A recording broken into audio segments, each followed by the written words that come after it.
পাশে থাকা বেল আইকনটি প্রেস করে আমাদের সাথে। প্রিয় সম্মানিত দর্শকবৃন্দ, প্রতিদিনের মতন আজকেও আপনাদের কাছে চলে এলাম একটা বাস্তব ভিডিও নিয়ে। আপনারা দেখতে পাচ্ছেন FS Anarul media YouTube channel. তো আইএসএফ আর তৃণমূল, বিজেপি, কংগ্রেস, সিপিএম সবাইকে নিয়ে কি বলছেন একটা বুড়ো চাচা শুনুন। বলছে এখন রাজনীতি কথা বলতে গেলে ভয় লাগছে। কেউ যদি কিছু করছে তো রাস্তায় পথে বসতে হবে। আবার এটা একটা কালারিং চলছে, মানে রাজনীতি সম্বন্ধে কথা বলা যাবে না। তো আসেন সেই কথাগুলো কি বলছি আপনারা একটু মনোযোগ দিয়ে শুনবেন। আর ভিডিওটি যদি ভালো লাগে অবশ্যই আপনারা আমার চ্যানেলটিকে সাবস্ক্রাইব করে পাশে থাকা বেল আইকনটি ক্লিক করে রাখবেন। ফুরফুরা শরীফে যে এত লুট দাঙ্গা হচ্ছে, আসেন সেই চিত্রটি দেখুন। চাচা কি বলছে, একটা বয়স্ক মুরব্বী চাচা।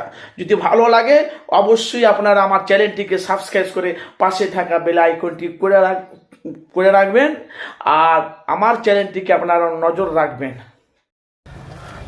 চাচা আপনি জানেন তো যে 2024-এ যে ডায়মন্ড হাওড়ায় যে অভিষেকের বিরুদ্ধে নওশাদ সিদ্দিকী ভাইজান ভোটে দাঁড়িয়েছে, সেই বিষয়ে আপনি কিছু বলবেন?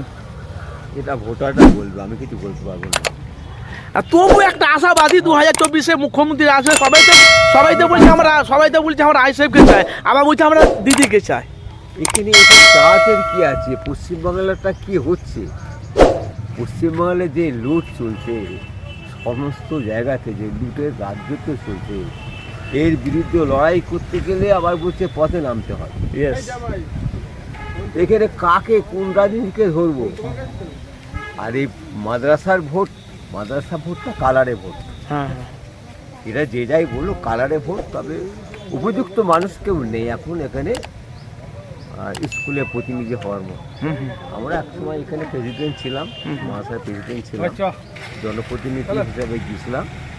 যথেষ্ট পেরেছি কাজ করে, তখন অ্যালটমেন্ট কম ছিল, টাকা পয়সা কম ছিল, যেটুকু যা হাতে এসছে সবাই মিলেমিশে এবং সিপিএমের সঙ্গে নিয়ে কাজটা করি। এবার হচ্ছে এখানে রাজনীতির কথা বলতে গেলে খুব ভয় লাগে। না, সোশ্যাল মিডিয়ায় দেখতে পাইছি তো, যেমন এই কিছুদিন আগে আপনি তো জানেন